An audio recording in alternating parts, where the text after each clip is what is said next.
In this video, I'm going to demonstrate the interactive histogram features in Loon. I'm going to do that by looking at two different data sets that are available in R. One is an experimental study on the weights of chicks. The other is an observational study on coronary risk factors.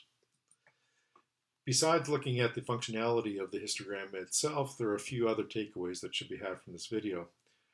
First, the familiar histogram is a simple but effective data analysis tool. It shows patterns in the distribution of a bunch of numbers, sometimes expected patterns, sometimes surprising patterns, but in any case, patterns that are going to be of some interest. A static histogram is just one snapshot of that distribution.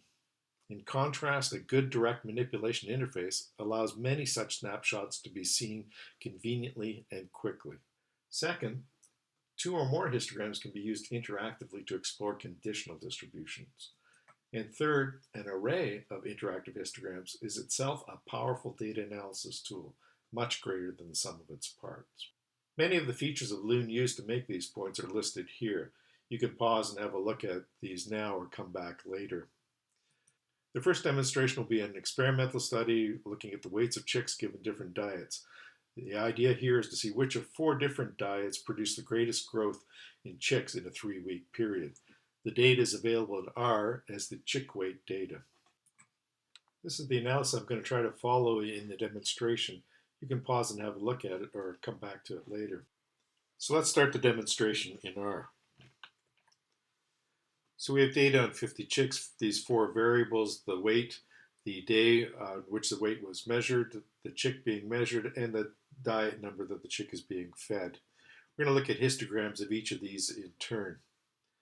Put that away. First things first, we'll need to load Loon. And now I'm going to look at the ChickWeight itself, draw a histogram of it using the L_hist, the Loon histogram function, and with a bunch of other arguments which don't matter so much. We can change those later. Now, the result I'm going to assign to a variable h so that I can print the histogram out at any time. So executing that, I get a histogram here of the chick weights, and you see that there are a lot of low weights, and then as the weights get heavier and heavier, there are fewer and fewer of them. The frequency decreases. Also, we see that there's an inspector that appeared at the same time as the histogram. This allows us to interact with the histogram in a variety of ways. I could, for example, instead of having the histogram appear on the horizontal axis, I could have it appear on the vertical axis just by swapping them. Move that back. Or I could change any of those argument values that we used when we called the histogram. So I could turn the guides off or on, labels off or on, and so on. One of the first things you might want to do with a histogram is investigate other possible bin widths, because that will give us a little more insight into the distribution itself. So we do that by going to the inspector and checking bin handle. In the histogram now, up pops this little icon at the bottom here. This represents the bin itself. So on the left, I've got a rectangular piece, and on the right, I've got a triangular. The left defines the origin of the bins. So I select that with my left mouse button. I can grab it and move it. As I move it, that changes where the intervals start along the line. And on the right, that's the extent of the bin. So if I do that, I grab that with the left button and stretch it out. The bin widths get larger, and I have greater frequency here. I'm extending beyond the histogram boundaries that we have for our plot. Move it down. And I can investigate that until I get something that I'm kind of comfortable working with, that I want to use to represent the distribution of the weights. So satisfied with that, I'll turn off the bin handle. And one thing you notice that these bars are much lower because we're measuring frequencies here. An alternative is I could put that on a density scale. If I click density, now this area under the dark gray will always be 1. So the histogram itself looks like an estimate of the density of the chick weights. Other things I could change, from the inspector, I could select all of the bars. So if I'm clicking on all, now they're highlighted in a magenta color. That's the highlight color indicating that those are the current bars of current features of interest, which you might want to modify. Modification I can have here, I can change the color. And since we're looking at chicks, I'm just going to give it a nice light yellow color. So I've changed the colors, you can't see them, but I need to turn off the highlighting. I could do that again by selecting none here, or just clicking on the background of the histogram.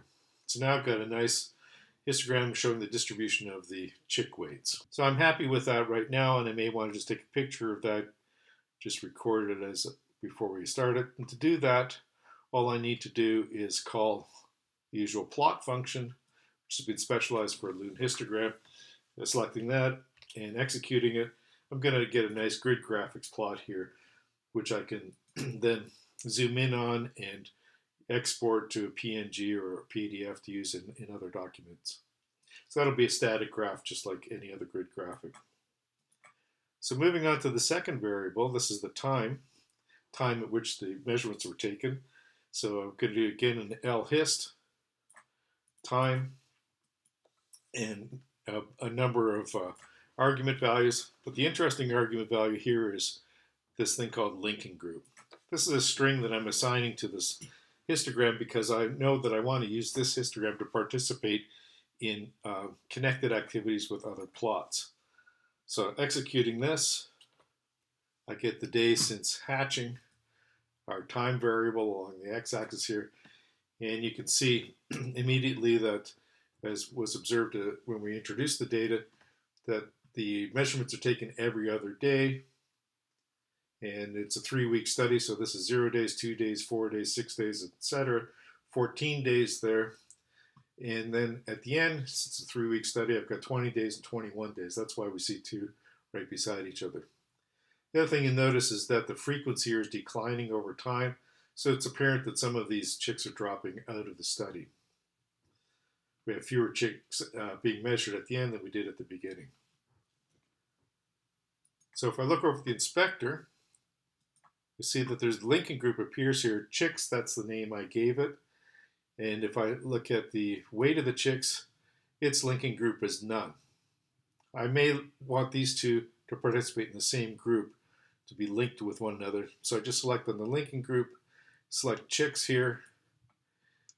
It comes out and says, well, how do you want the display features? Do you want to pull the display features from the other plots in the group, or do you want to push yours out? Since I got these yellow, I'm just going to push these out, clicking that. Now this histogram is taken on all of those display features. So I've got this nice color. So these are linked now, and they're also linked by selection. So if I can select any one of these bars just by left clicking on it, and when I do that, you'll see over in the histogram at the left, what I've done is I've conditioned on this particular day. So this is day 6, day 8. And now in the magenta over here, what I see is the conditional distribution of the chick weights on the 8th day of measurement. Whereas the yellow is looking at all of them, I'm only looking at the conditional distribution now. And I can do that for any day. If I want to look at multiple days, I can do that in a variety of ways. By just holding the shift key, I can pick off more days and see the conditional distribution. And finally, I could just sweep out like this, a rectangle, and select a bunch of them. So what I'm doing is I'm doing a query, making sure I'm looking at the data from 8 days and before. Get some sense of how the distribution here, the conditional distribution changes over time with the weights. In this histogram, I'm going to turn on brushing. And that happens by going over to the inspector, and where it says selecting by, the dynamic selection, instead of sweeping, which was sweeping at that rectangle, I'm going to check brushing. Now I've got a little rectangle up here which I can shape by grabbing this corner, and now that becomes something that will follow the mouse around. And that lets me go change things in time. So as I brush early in the study, I can see the conditional distribution of the weights piled up on the left, as you'd expect since they were just hatched. And moving that along, watch how that conditional distribution changes over time. And you see the average gets larger and larger as the chicks are growing. But the also thing you notice is that the variation gets larger. So even though we're near the end of the study, we've got still some very small chicks in addition to the very large chicks that we have at the end of the study. Okay, so that's brushing. You can do that with any of the histograms. I'm just going to turn that off.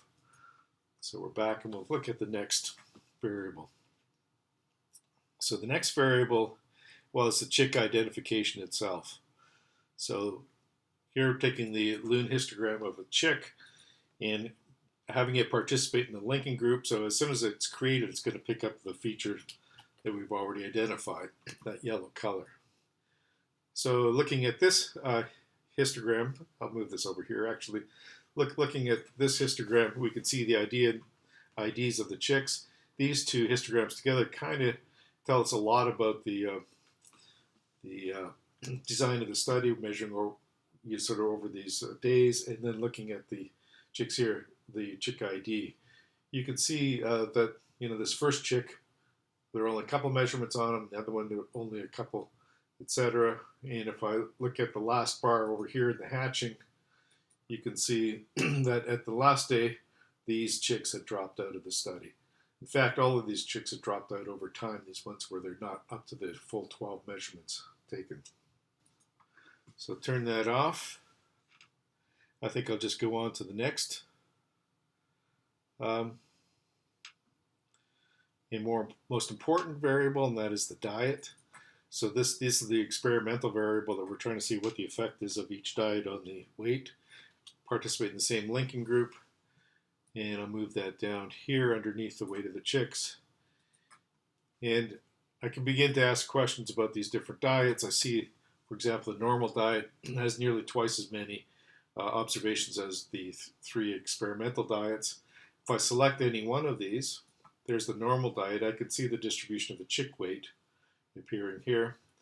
For the 10%, I think, protein diet, we can see the distribution. It's at 20% and 40%. And you can also see when we look at the study that for any one of these diets, for example, this last one is going to be the chicks who have the highest ID numbers on the right, in that they are measured, except for the ones that have dropped out of the study here, measured equally over all of the days. So just to get to the which of these guys are best, I want to look at what's going on in the last week of the study. That is over here, these last bit. And what I'm going to do is I'm going to take this sweeping here, select all of these bars that go up to cover the first 2 weeks of the study. Now that I've highlighted those, you can see where they appear in our experimental diets and the chick IDs, and we've got across all IDs. So I go to the inspector and I choose to deactivate these. That's going to just take these out of the study itself. So now the plots adapt. These two plots haven't changed much. They're under frequency vertical axis, but these two have changed to adapt because they want to preserve the density. Both of these are density plots. So now this is just the weights of the distribution of the chick weights in the last week of the study. And that's kind of where we're interested in knowing how well these various diets are doing. So one way of doing it is, let's just look at, just to keep this analysis short, just look at all the large chick weights. And you see certainly that that's happened towards the end, but it's pretty clear that this is diet 3 that's winning. Okay, so that's just a very quick run over of how you could use histograms to analyze the data in this experiment. There's lots more you can do, but I think I'll leave it at that you quickly get a sense of what's the winning diet and what are the characteristics of the data set itself. The second demonstration is an observational study on coronary risk factors in a high-risk rural region of South Africa. In R, we have data on all 160 subjects having coronary heart disease and a random sample of about 10% of the remaining 3,000 plus who did not. There are 10 variants available on the study, of which we're interested in assessing the risk factor of 9 of them on the response variable coronary heart disease. The analysis I'm going to try to follow is this. As before, you can pause and read the slide in detail or come back to it later. Let's get on to the analysis. We have a fresh R, so we have to load Loon, and we're going to load the data since it's coming from a different package. If we look at that data, we can see the values of the 9 different potential risk factors as well as the response of interest coronary heart disease. This is binary, being 1 if you have coronary heart disease and 0 otherwise. You can look at the details of these various variables just by consulting the help on SAheart. So if we get to the analysis, The analysis is going to be constructed entirely using histograms. So we begin with just looking at the histogram of the response variable, the coronary heart disease. It's a binary variable. This is effectively a bar chart now. And on the right, we have coronary heart disease, and on the left, we have those that do not have coronary heart disease. And because the bin width is 1, and I've chosen the density scale, what we have along the vertical axis are the proportions. And you can see roughly 1/3 have heart disease and 2/3 do not. It's a 2-to-1 ratio. Those ratios are important because that's how we're going to judge the effect, or potential effect at least, of the various explanatory variants. If we look at this ratio of that height to that height, what that effectively is comparing are the two probabilities, which turns out to be the odds of having coronary heart disease versus not having coronary heart disease in this sample. And what's going to be of interest is how do those odds change as we condition on values of the different explanatory variants. So let's look at the first one. The first one we'll consider is going to be whether or not the subject has a history of heart disease in their family. Again, a binary variant, either present, they do have a history, or absent, they do not. So again, looking at this ratio, this height to that, it's 1:2. But if we condition on there being a family history, I do that simply by selecting this bar. I now see that that ratio is about 1. That is, the odds are about even that of having heart disease or not, conditional on that you have a history in your family of heart disease. So let's look at another explanatory variant. This one, one that's more continuous measurement, gives us a more histogram looking thing. This is systolic blood pressure. And so here's systolic blood pressure. And again, we're going to condition on various values here. So if I look at low systolic blood pressure, I see that, oh, in fact, this looks like a ratio of 3-to-1 in favor of having no heart disease versus having heart disease. But if I look at high systolic blood pressure, again, it's about even. In fact, if you look closely, the proportion that have heart disease is greater than the proportion that do not have heart disease. So that, again, looks like a potential risk factor. So that's conditioning on these things one at a time. Suppose I want to look at having high blood pressure or having family history. I do that simply by holding the shift key and selecting this.